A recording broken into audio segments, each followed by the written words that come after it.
हाँ, सो देखना है हमें strength of the sigma and pi bond. तो भाई एकदम सिंपल वे में समझा दूं तो हमारा जो सिग्मा बॉन्ड होता है वो स्ट्रांग होता है, पहला वही बनता है, ओके।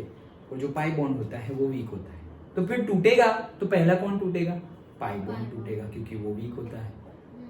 वही तो बोला, सिग्मा बॉन्ड स्ट्रांग होता है, पाई बॉन्ड वीक होता है। तो जब तोड़ेंगे तब पहला कौन टूटेगा?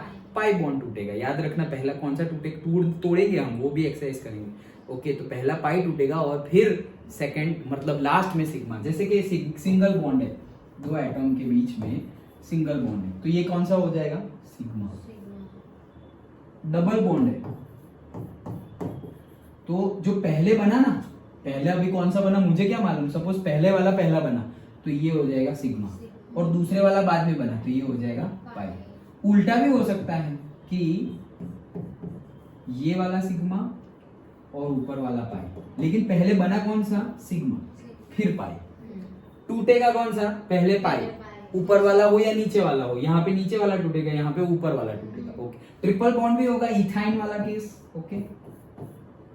तो कैसे? ये है वो सिग्मा है, ऊपर वाला पाई है और नीचे वाला भी पाई है, लाइक वो सब जब आएगा तब हम डिस्कस करेंगे। ये तो मैं स्ट्रेंथ के बारे में बता रहा हूँ, ओके। चलो, so basically the strength of a bond depends upon the extent of overlapping. Again ये सेंटेंस तो हमने पहले भी पढ़ा हुआ है, कितना ओवरलैपिंग हो रहा है उसके ऊपर बॉन्ड की स्ट्रेंथ है। अच्छा, in case of sigma bond the overlapping of orbital takes place to a larger extent.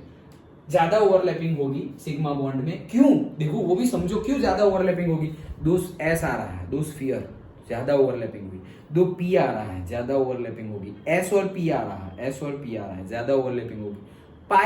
पाई में देखो हमने अभी ही देखा, पाई में कहा इतना, ये देखो ऐसे ऐसे आ रहा है, तो इतना ज्यादा स्पेस नहीं मिल रहा है ओवरलैपिंग का, ओके। तो वहां पर कम होगी, इसीलिए पाई बॉन्ड बन रहा है। सो देखो, hence it is stronger as compared to the pi bond where the extent of overlap occurs to a smaller extent.